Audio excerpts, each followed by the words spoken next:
Got it. Let's go. Hogs and dogs between the hedges at noon. Top 10 matchup. We didn't see this coming in the preseason, but we got a big-time game, and they're going to kick it off at noon. And it feels a little different than most noon kicks. But, Graham, quick thoughts before we get into some stats and plays. Yeah, man. I mean, like you said, I don't think any of us expected this to be as big of a game as it is, but here we are. And, I think in all the hype of this game, it's important to remember these two teams played a year ago, and Georgia with DeJuan Mathis and Stetson Bennett did not have a bad day. Yes. There we go. Yeah, I mean, this is two top 10 defenses, Georgia being the number one defense in the country on a ton of metrics. Yards per play, success rate, pass success rate, rush success rate. And Arkansas has played a really tough schedule with Texas A&M and Texas and has played extremely well on defense. I still think that the edge is with the dogs there. Let me pull up some stats here. And switcher. Here's our Power 5 yards per play. And this is actually filtered out for Power 5 teams. So it's a really good metric. It's not counting Alabama, Birmingham, and stuff like that. Georgia's first at 3.3, a full 0.6 of a yard ahead of the second place team. And Arkansas is creeping in the top 10 at 4.1 yards per play allowed on defense. That is pretty stout. Anything around 4 is really, really good. And let's see here. Our pass defense this is against Power 5 opponents. Georgia. Well, I think this is like one thing I would say that's interesting is just like the two games where Arkansas has given up the most points have been against Group of 5 opponents. Well, they gave up 21 to Texas, but like Rice put 17 on them. Georgia Southern put 10. Like the most competitive game they've played was against Rice in week 1. That game I think was a 1-possession game with like 9-10 minutes left to go in the fourth quarter. So it's interesting, like when you filter out. I wonder what it would be like if we didn't just filter for P5 with them, if it would make them look worse. Possibly. I mean, I've looked at the numbers enough to know that they're pretty much on par with these, honestly. And maybe if you get going, I can crank up the spreadsheet. But looking at this pass defense, it's Georgia is 24.2% success rate allowed on passing plays. And just 3.6 yards per play. Arkansas is literally right behind them with a negative EPA and 33% success rate allowed. And then we look at, let's see. Okay, those are for some of these. All right, we're going to go to some plays because that's what we're here for. Let's do it. Okay. Anything you want to do before we head into these plays? Yeah, I mean, just quick recap. I think this Arkansas team is different than the one Georgia saw last year, but I do think it's important to remember something that Kirby pointed out earlier this week, and that's that Arkansas returns basically their entire team from last year. They have improved, they have developed, but, last year Treylon Burks got loose deep on a straight bus by LeCount, and other than that, they weren't able to score despite all of the tomfoolery that went on with Georgia's offense in that game. But, yeah, let's get going. So here you've got A&M last week versus Arkansas. As much as there has been some good hype on the that's not the play, I don't think.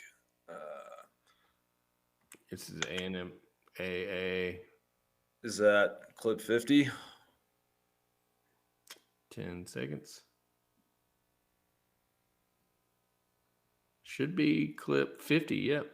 Okay, maybe the notes are off here a little bit. I'm going to go back to this other doc. Bear with us, guys. Okay. Gotcha. All right, yeah, let's just go to the next play. So, anyways, you see there, Arkansas rallies to the ball. They've got good defenders up front. Here we've got Texas. They had some success with 12 personnel with the 2 tight end looks Texas did, blocking. And in general, if you look at Arkansas against the run, and even if you look at Georgia when they played Arkansas last year, it seems like teams have the most success kind of on the edges, off tackle or even off the tight end. So I think having Darnell Washington back for this game is big. I think Georgia's best chance for sustained success in the run game is off the edges. And Bowers has proven to be a very good blocker.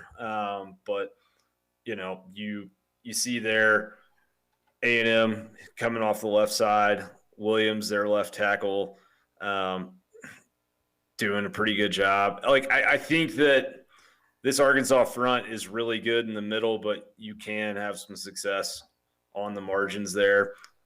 Here you've got Hayden Henry, 27 linebacker. He's very, very good at shooting the gaps in the run game. And when he gets to the ball, he wraps up. I've been impressed with him. He really pops off tape. He penetrates a lot.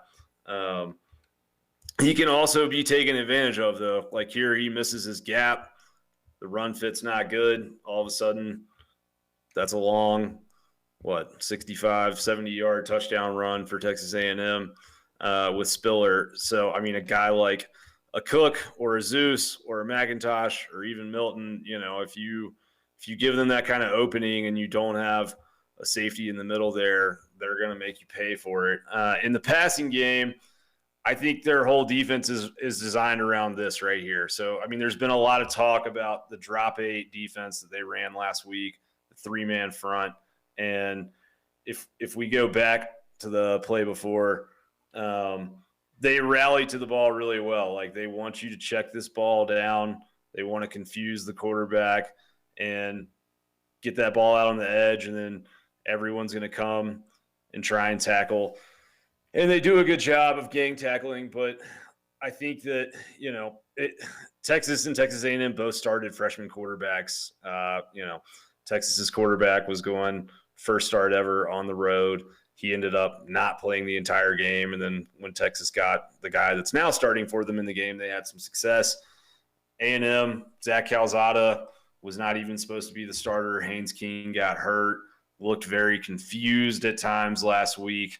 I think that, we'll get into a little bit more when we show some offensive plays for Georgia. But I think in general, if you're a young quarterback and you're not used to reading zones, you're going to have a hard time against these Barry Odom defenses. DeJuan Mathis, we saw it last year with him too, right? So, so Arkansas's rush, though, has been really good so far, and I think it's important to recognize that they, bring a bunch of guys who look like blitzers and then drop out into coverage. And even with all those guys in coverage, there are players open on the sidelines. That's in the run game, you want to work the edges, and in the pass game against these guys, you want to work the edges as well. They also did struggle defending the backs in the pass game. That was one of the few things that A&M did successfully. And Hayden Henry, 27, we talked about him. He's very, very good against the run and defense. But if you get him matched up in the passing game, you can take advantage of him. Sorry, I'm having a little hard time with my feed here. What do we got here? Here's that just that swing pass there that he missed. Totally. So, I think that's something to look for, especially with Kenny McIntosh and James Cook. Getting those guys involved in the pass game could be a big thing on Saturday for Georgia. And then if you want to play this. Yeah, so just more kind of screen action. And that's one thing that we've seen with this Georgia O-line a lot so far this year, and with Monken and Luke, they want to get these O-linemen downfield and blocking. These plays right here, though, this is what you got to do if they're going to play this heavy zone. You just got to take these short passes, and you got to be okay with it, right? And if they're going to give you that type of cushion and room to play that alignment, you just got to be happy to take 5, 6, 7 yards on first down and not try to force the big plays. They will give up some coverage busts from time to time deep, but just, not forcing it into coverage is huge. And here, if you look at the open wide receiver downfield, they play that zone, but somehow, even though they're dropping 8 guys, there's a lot of plays that both Texas and A&M missed where guys are getting behind the safeties. I don't know why. I don't know what's happening in the Arkansas defense, but they're definitely prone to some coverage busts. Nobody's really made them pay for it yet. So, yeah, that right there, though, like Arkansas hasn't played anybody who sees the field in 3D yet. These zones they're playing have big holes in them over the middle, and they can be exploited. And I think that we're going to show you some Georgia plays here in a minute, but like JT Daniels is not going to be thrown off by these big cover 3, cover 2, drop 8, drop 7 kind of zones. And, when Texas got Casey Thompson in the game for Hudson Card, he was able to see the field and start hitting these types of passes. So I think that it's something to keep an eye on. And I'll be interested to see if they really do as much of those 3-man rush, drop 8 type alignments on Saturday, just because I think if they do, it may be death by 1,000 paper cuts, but they're going to die a long, slow death doing that against Georgia. I think the athletes are just too good, and they'll be fine. And they'll find those kind of option routes. So let's talk about their offense a little bit. They run that classic Baylor stuff. The Kendall Briles is he's their OC. They have a running threat at quarterback. It freezes linebackers. It creates extra numbers in the run game. If you look, A&M did not set edges early at all against Arkansas. They gave up 17 of the 20 points that they gave up in this game on the first 3 drives. About half of Arkansas's total yardage on the game came on the first 3 drives. And a lot of it was these kind of shotgun sweep type actions, just getting gutted over the middle. And you see A&M like over pursue a lot in this tape and get out of position right here. Yeah, those guys both over pursue that, and then the cutback is there. Georgia's linebackers run really well, but they also play their assignments really well and play their lanes very well. So I don't, Arkansas isn't doing anything special here. It's just there's unblocked guys not making a play. After the first 3 drives, if we'll go to the next play, A&M got penetration up front a lot. I'm on AR here.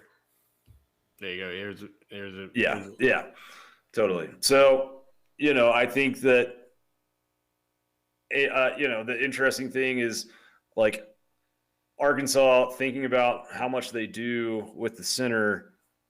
Right here, you see what happens when the center doesn't get fit well. And like thinking about Jalen Carter, Jordan Davis, Devontae Wyatt, it's hard to imagine their center opening up holes on Georgia's defense. Georgia's defensive line stepped them up front last year, and they're returning 4 of the 5 guys at offensive line. Those guys have developed, and they've put on weight, and they're a better team, and they're playing in a better, more cohesive manner. But I just think that what Georgia has up front is going to make it really hard for them to run some of this vanilla stuff that they've been gaining a lot of yards off of so far early this year. All right. This is that run stop here. And then this is them, kind of running a little fullback trap, but you see missed tackles. Like, I just don't think you can run that against Georgia. Maybe you hit it once for 5 or 6 yards, but there you see A&M again, like just missing on a run fit. And, I think they'll get Jefferson involved in the run game as well. But Yeah, we've got some stats on here that they rush the ball almost 60-40, and they're having good success on it. But Georgia's the number one run stopping team in the country, and I just don't see that defense being able to be gashed like you said with these missed tackles and giving up cheap yards. And that I just think they're going to force KJ to beat him with an arm at some point. And I just don't know if they can score points. And that play right there, like number 16 for Texas, if that's a guy on Georgia's defense, or 18 right here, like he makes that tackle, or number 5 makes that tackle. You know what I mean? But it's just like Arkansas is thriving off of teams not setting edges. And here's Jefferson. They run these quarterback draw, quarterback kind of keeper and zone read type stuff where he keeps the ball. And it's a threat. It's a challenge, but I think that, Georgia's equipped to do it. But like, if we'll go to that play that you're about to show right there, the quarterback run threat had A&M's defenders peeking into the backfield in zone coverage, and it caused them to leave these massive openings. And, like Georgia, I think they're more disciplined in that, just because I think the secondary knows their D-line is so good that they can play their man and not worry about too much else. And, but to not just to speak highly of how this play is, he found the one-on-one with Burks and made the play and just smoked him. I mean, I hear you, but I don't know that that's a one-on-one against Georgia. No, I think like Georgia's going to probably have Chris Smith and Lewis Seen back there most of the day, and they're going to be able to stop the run with their front 4 and Nakobe and Quay and Channing Tindall in the middle at inside linebacker. Jefferson is not super accurate coming across the middle with those kind of timing routes and slants and stuff like that. They do, like they'll. Yeah, here's one that you made a note of, is just his decision making and how this is going to be a sack even quicker for Georgia. Well, that, and also, I mean, if you go back to that play, like he's got a wide open guy for a 7-yard gain at the bottom of the screen right there, and he pump fakes it and thinks about it instead of just throwing the ball. You know what I mean? So he's a young quarterback. He's got a ton of physical talent, and he's got a huge arm. I think if Georgia lets Arkansas get behind, if they let Treylon Burks get behind them, they're in trouble. But I mean, speaking on Burks, like he's their entire passing game. I mean, against Texas, they threw for 138 yards, and Jefferson was 14 and 19. But like a lot of what they're going to do is this kind of swing pass stuff that we were showing there. They want to get the ball out on the perimeter. They want to use the running back, Treylon Smith, and he's a good back, but I just don't know if you can do that against Georgia. I think we've seen teams try to do similar things like that against Georgia so far this year, and it hasn't worked super well for them. Yeah, you were talking about number 27, Hayden Henry. Here's some PFF stuff from him. You can see he's a key leader in that defense, but he's not grading out too well. If we, on this PFF stuff, with even just a really poor tackle grade for a linebacker. And you can see he's playing a lot of snaps in coverage too, 102 snaps. And then everybody's favorite name in the SEC, Bumper Pools, down there. He's they're playing well on defense, but I think they're exceeding their talent level, if I may say that. They are, and that's credit to good coaching, right? But I think that talent discrepancy is probably going to become clear at some point on Saturday, especially as the game wears on and Georgia keeps throwing waves of fresh 4- and 5-star D linemen out there, and Arkansas continues to have to do their best with the same guys, same 22. Arkansas's having just one guy above 70 in defensive grades in the secondary. And it's not a lot of havoc out of the secondary with just we've got some interceptions in there and pass breakups, but it's not real deep. And I think if we're going to talk about some Georgia offense, you start with that secondary and where we can possibly attack it, especially with considering our offensive line is not clipping just yet on the run blocking. So I think we're gonna pass the ball, and at least that's what I think. No, I agree with you. Let's talk about Georgia's offense. So I think they'll win this game for a few reasons. Offense first. Georgia's got plenty of zone beaters in their playbook, and JT Daniels excels on these. So we've talked about it on this show since Monken took over. It's an option route-based offense. The wide receivers go and find holes. UGA kills it on these option routes where quarterbacks and wide receivers read the defense and they find space. Here you've got that type of play against a 7-man secondary for South Carolina. You're going to see more right here, just simple. And those are the types of plays we were talking about earlier. Like Arkansas is going to give that up all day, and they want to force this stuff underneath. But A, Georgia's guys can do some stuff after the catch. B, I think Georgia will be happy to take 6- and 7-yard completions over and over and over and force Arkansas into man-to-man coverage to try and stop that.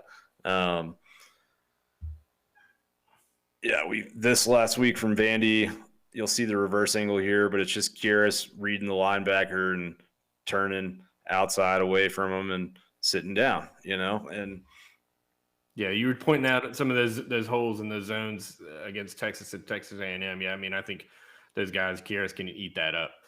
Yeah, I think Kyrus especially, that was his bread and butter last year. We saw him do that a lot. And also Arkansas is soft. They play soft out on the edges here, and those DBs are going to give Georgia a lot of cushion. That's George Pickens from last year, but Georgia has plenty of guys on their roster that could run a short comeback route and get hit. And then I think that Georgia will try to do some stuff in the screen game. I think eventually you're going to see Georgia's going to maybe stack a few guys over to one side, and Arkansas is going to be in a zone, and then you throw a swing pass like that, you've got a numbers advantage in the blocking game. So they also give out a lot outside the hashes in the run game, like we talked about. And screens and swing passes on the outside, and then sweeps with lead blockers out on the edge. Again, having Darnell back in this game is huge. And I think that we're going to see more of – we've seen this kind of once or twice a game, but I think we might see it 6 to 8 times on Saturday, these types of zone plays with guys moving out in front. And those have been Georgia's most successful runs this year so far. And then I'm sorry, go ahead and run this play one more time. Oh, yeah. Oh, and then I think that if Arkansas does have to switch to man, Georgia can catch them leading just because those linebackers over pursue a lot. And, against the run, they're super aggressive, and sometimes that's good, but it also leaves them susceptible to some misdirection type stuff. And then on defense, I just don't think Arkansas can run these gash plays up the middle or outside. I was looking at StatCat. I mean, they're almost exclusively inside and outside zone reads and zone runs. And I mean, it looks like the Georgia offense, from 2018 and 2019. Right. And I think Georgia will be able to defend that pretty well. I don't think there's going to be any surprises there. And I just think line versus line, I think Georgia can definitely contain the rushing game for Arkansas.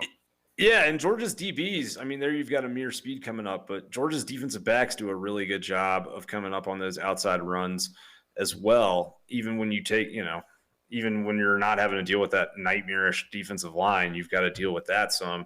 But Georgia sets edges, man. I mean, that play right there, it's like Georgia is going to set the edge over and over and over.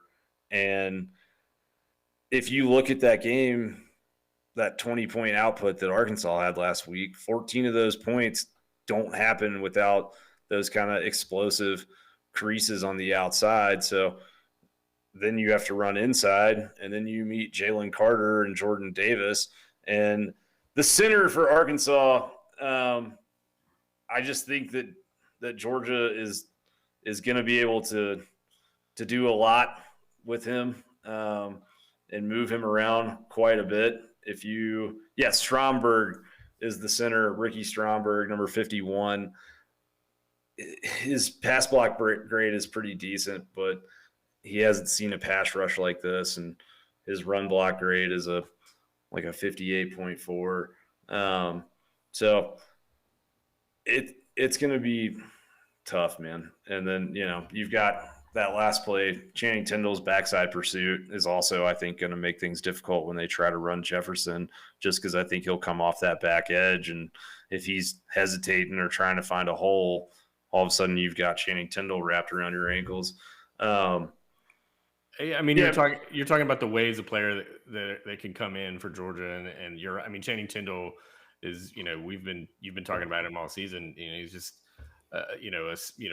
just earning playing time. He's a veteran. He's been there a long time, and yet he can come in and spell some of these guys and absolutely produce on defense. Yeah, and I think if you're Georgia, to kind of get into this from a pick prediction standpoint, the only way that Arkansas can win this game is if they hit some explosive plays downfield, right?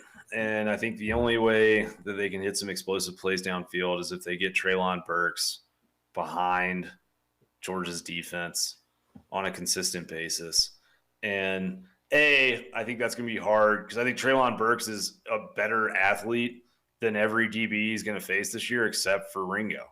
I think that, Ringo and Kendrick can do a good job on him. They may let him get deep once or so, but I think that Georgia can stay with him for the most part. But we're used with Georgia under Kirby Smart to seeing a lot of this man press coverage. And I think we'll see some of that, but it wouldn't shock me to see some more kind of cover 2 looks and just some safer type of looks, because I think that, like you said earlier, Arkansas runs the ball on 70% of downs. They're going to have to be productive in the run game to beat UGA. And I don't think they can do that even if you leave your front 4 and your linebackers there. I don't think Georgia has to bring help from the secondary to stop Arkansas in the run. And last week against A&M, who has a good defense and has a pretty good defensive front, but they ran for, I think, 3.9 or 4 yards a carry against A&M last week. So it's not, it's not that much. They're not world beaters on offense by any means. No. Yeah, I've shown the offensive metrics here for the two teams, and we talked about that. It's actually more than 68-32 run pass ratio for Arkansas, and that pass EPA is actually equal to Georgia. But if you think about the volume, the higher volume that Georgia's throwing the ball, that's a significant difference in what they can do with offensive efficiency. 39% success rate passing the ball. That's about as close as one-dimensional as you'll see in a quality opponent. A top 10 team shouldn't be this dependent on one facet of offense. And I think Georgia will be able to, and certainly impose their will defensively against. And again, they're going to stop the run, and they're going to make KJ Jefferson beat him with his arm. And I just don't know if he can. And we've got Tyke Smith coming back, and we've got Christopher Smith putting with a couple interceptions already this year. Kelly Rink has not given up a completion yet. So I just think the Dogs are going to roll. Yeah, when you look at Jefferson's game log, it's pretty obvious that Jefferson can either be efficient with his completion percentage but not throw deep, or he can hit deep shots and not be efficient. Again, Burks is a damn good wide receiver, but A, we don't know if he's 100%, and B, I think that Georgia can do some things in coverage to really kind of hone in and focus on him. I just trust Georgia's secondary a lot more than I trust Arkansas's wide receivers and KJ Jefferson. And that's just the reality of the situation. Arkansas is not going to gut Georgia up the middle. They're not going to let them run these shotgun sweeps and get out on the edge consistently. There's too many good linebackers and defensive linemen on this roster. Again, Stromberg, the starter at center, He's a good player. He's a scrappy player. I think, a super senior or a coded senior, but he's not going to move around Jordan Davis and Jalen Carter and Devontae Wyatt. And Arkansas is also missing a couple of their starting offensive linemen. And if you look, Arkansas couldn't block the version of Georgia's defensive line that we saw last year with these same guys. This version is light years better. Brady Latham, one of their guards, he can be taken advantage of. So can Ty Clary. Clary has a pass block grade of 21.2 on the season right now. And that's just not the situation you want to be in, facing the best defensive front in college football. And that's what Georgia is. So I think that on offense, Georgia, they may struggle in times. I don't think that Georgia is going to be able to run up the middle consistently on Arkansas. Van Pran is going to be up for a task because they've got some monsters on the defensive front. And I think you just flashed that graphic up there a second ago. But their tackles are good, and that is one place where they do go a little bit deeper. They have a good rotation of defensive linemen they bring in. And if you let them play that three-man rush and don't pay for it, it helps them keep those D linemen fresh. But I think that Georgia is going to, get out on the edges in the pass game and in the run game and in the screen game. I think if Arkansas is going to sit in these zones, then Georgia is going to flood side of the field. And, we've seen all these levels and flood concepts from Monken ever since he came on board. And this is what Georgia does already, and if they're able to kind of exploit Arkansas enough to force them out of those zones and turn it into playing against man coverage on the outside, then I think it gets even uglier because Georgia's athletes are just better than Arkansas's athletes in the secondary. So I don't see a way Georgia doesn't win this game. I think it's going to be a rough day for Arkansas on offense. It wouldn't shock me if they create a turnover. On the pass rush front, I don't think that Georgia is going to have too many problems. If they were able to hold up against that Clemson defensive line, I don't think that they have too many struggles with the Arkansas defensive line. Again, run blocking I think is going to be hit or miss at times, but I'm going to go 38-13, Georgia on top of Arkansas. That was my exact score. Let's go. Let's go. No, I mean, I feel the same way. I think, if there's a path to Arkansas win, it is with Traylon Burks having a monster game. He is, if not the best wide receiver in the league, he's one of top 3 or 4. He, burned us last year on some plays and burned most of the SEC. And if if we can't get home and KJ can make some plays, that's what it's going to take. Because you said it, he's their one big explosive threat, receiving the ball. And that's how they're going to have to do it. I think Georgia's going to contain the run. I think it's going to be possibly a lower scoring first half.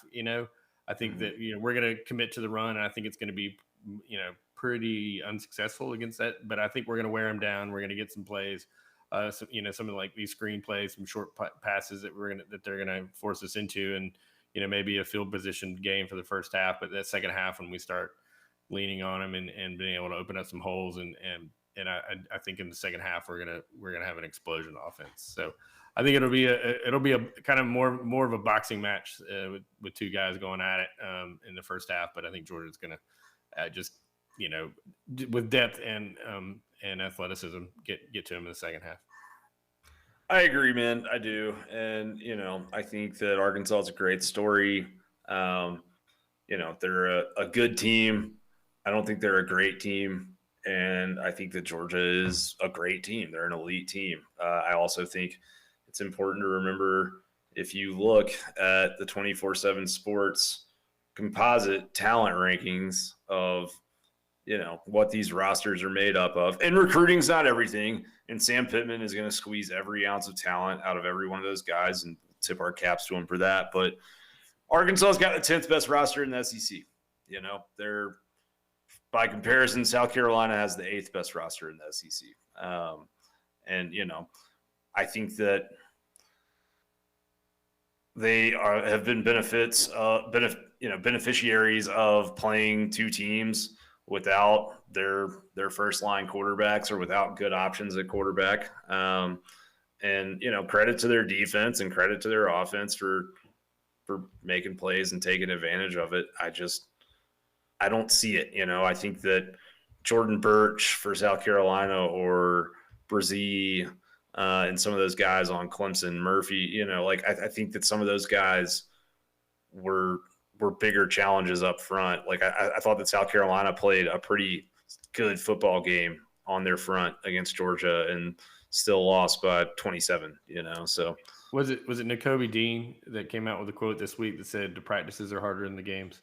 It was Nolan. Yeah, Nolan Smith. Nolan Smith, right. Yeah, and that tells you right there, like he's, it's one of the, you can use another cliche, iron sharpens iron, and I think Georgia is prepared. And it's a different team. We talked about it in the Vandy recap. It's a different team with the talent that they're playing with on their own team and against and practicing against. It's just, there's very, very few surprises that they're going to face on a Saturday. That's going to, they've seen the best players all week, and Saturday is just a chance to execute and dominate, really, especially on the defensive side of the ball. Yeah, 100%. I mean, I think, it's easy to be like Georgia just played Vanderbilt last week and it's just Vanderbilt. And there's some truth to that. But the flip side is just when you get an offense in rhythm, they generally tend to stay in rhythm, or it helps them keep a rhythm. And, Justin Robinson doesn't drop a 8-yard pass on the sideline last Saturday. The ball never touches the ground for Georgia with JT Daniels in the game. This offense is just firing, and everyone's seeing the same things right now. And Arkansas is going to create some confusion, and they'll create a challenge, and it's definitely a good test for Georgia, but it's not a huge test. You know what I'm saying? Maybe it's a quiz, but it's not a final exam. I like it. All right, so we've got the Arkansas game covered. Please, shout out your predictions in the comments. Tell us what you agree with. Tell us maybe some things you think we missed covering Arkansas, Georgia. And with that, we're going to pivot into some picks. Graham, do you have? We're showing our friend Alex from Odds Jam.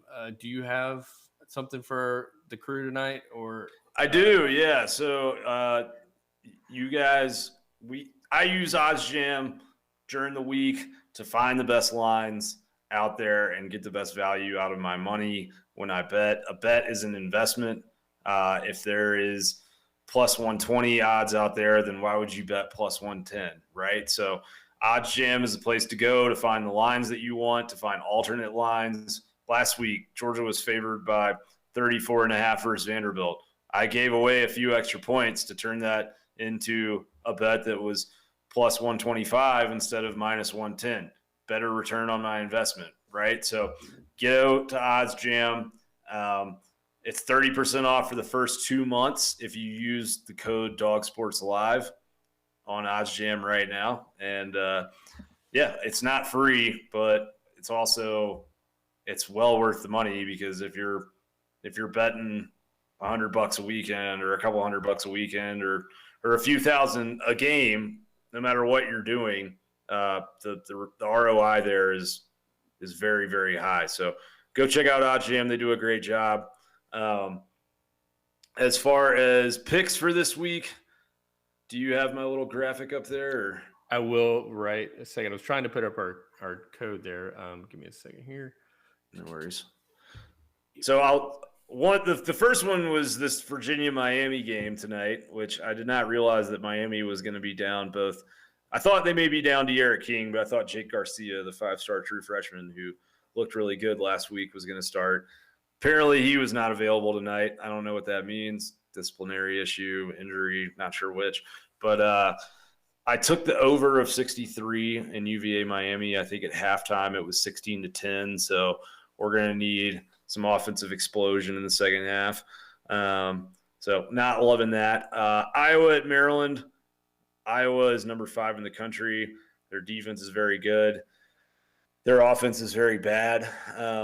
Eventually, they're going to have to play in a game where they don't get 3 or 4 turnovers and things don't swing their way. So I've got Maryland money line plus 140 Arkansas, UGA. I am taking Georgia in the points there. I think 18.5 is doable. Texas A&M at Mississippi State. I just don't think that Texas A&M can score points right now, right? I mean, they put up 10 on a Colorado team that gave up 31 to Minnesota and then lost to Bowling Green the next week in a 14-point output. So give me Mississippi State +7. Ole Miss, Bama. What do you think about that game, Josh? Well, I think Alabama's the better team, obviously, and as electrifying and as explosive as Ole Miss is on offense, they're still pretty questionable on defense. And Alabama has not been as explosive as they have been the last couple of years, but they're still pretty efficient offensively. They're over 6 yards a play, 6.5, 6.6 yards per play, and I'm with that game at Bryant Denny. I'm thinking that Alabama's going to win. I don't know, 14.5 is a lot of points. I think 14's if you could cross, you're talking about, using odds jam tools and stuff and looking at your value for, maybe buying that down under 14 and getting 13.5. So I think it's going to be right there on that number. But if you give me $25 on a free bet, I'm going to take Alabama. Yeah. So I'm on Ole Miss +14.5. I like the hook. The hook. Yeah, definitely helps. That's I'm right there with you on that hook. I would definitely take it at 13.5 Alabama, but that half point might be the difference maker. Yeah, it might be. And I mean, on Texas A&M Mississippi State, our friend Parker at Stats of War, who does a great job. He put out his advanced stat preview this week, and he's got Mississippi State with a win probability of 56%. So, I think getting a touchdown there and at home, I like that scenario a lot. I've got Syracuse +4.5 at Florida State. Florida State keeps getting favored every week. They still haven't won a game until they do. I'm sorry. I don't buy it.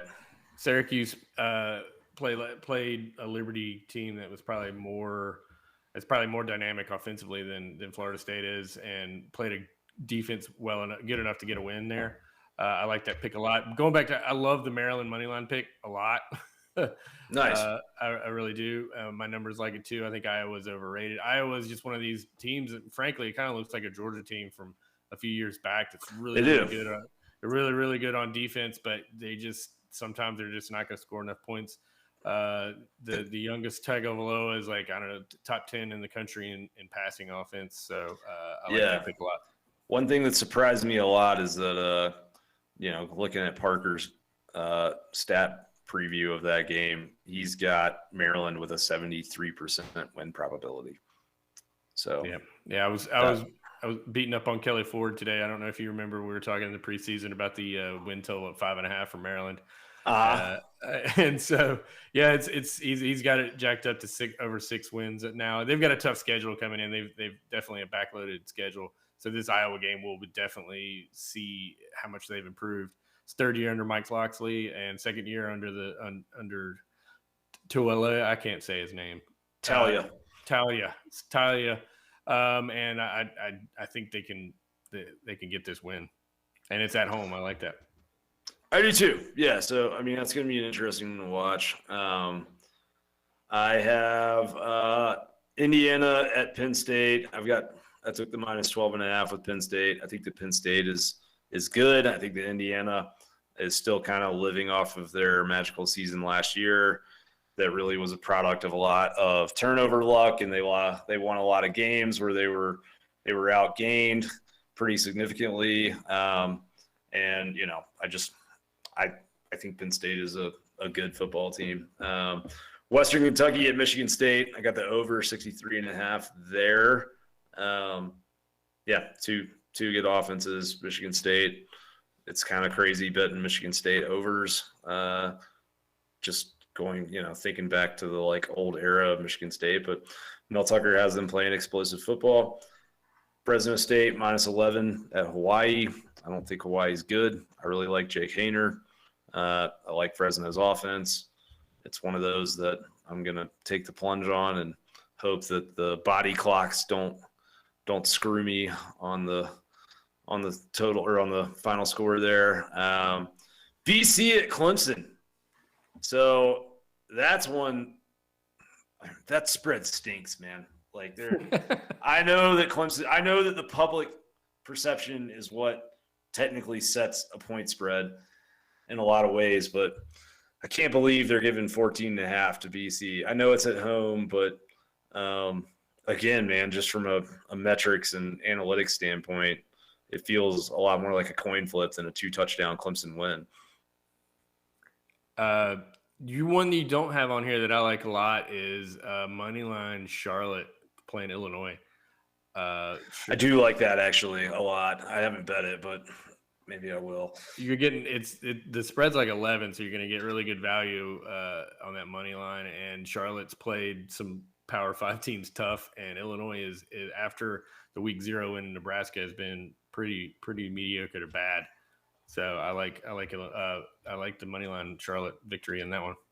Nice. And finally, I've got Ohio State -15 at Rutgers. I think Rutgers has a pretty good defense, and that's kept them in a lot of games. But I just don't think they'll be able to score with Ohio State. I think Ohio State's got too much talent. So give me the 15.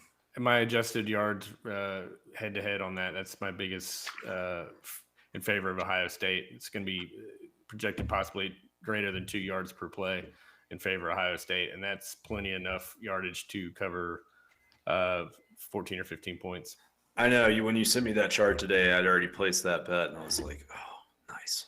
So that's the week 5 bets. All right. I don't know if you said it, but I'll say it for you. 10-4 last week, 28-18-1 on the season. 60% winners, baby. Yeah, that's pretty stout, dude. I think you can take some of your play money there and drop it on some of these picks because Graham's getting you paid.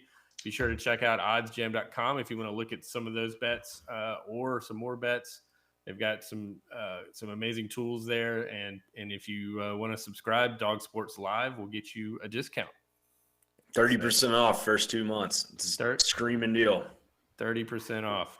That's there it is. Oddsjam.com. Follow him on Twitter at oddsjam. He is Graham Coffey at Dog Out West. I am Josh Hancher at dog _stats on Twitter. Please read our stuff and all our friends at dogsports.com.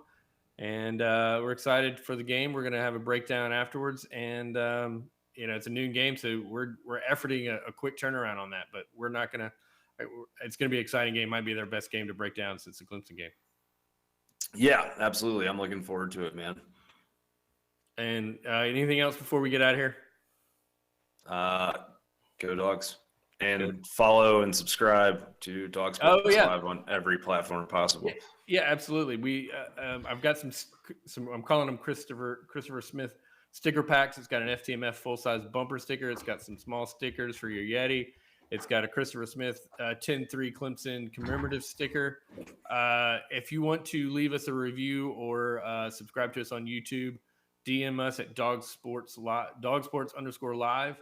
And we will pick a winner on that Arkansas recap, and we'll send you a bunch of stickers and swag. We got FTMF hats in stock at dogstats.com. So we're having fun. So we appreciate you guys taking these stickers and putting them on Twitter and putting them on your coffee cups and all that stuff. So with that, it's not a sticker, it's a lifestyle. Remember that, folks. Exactly. It's a movement. All right, go Dogs. Go Dogs.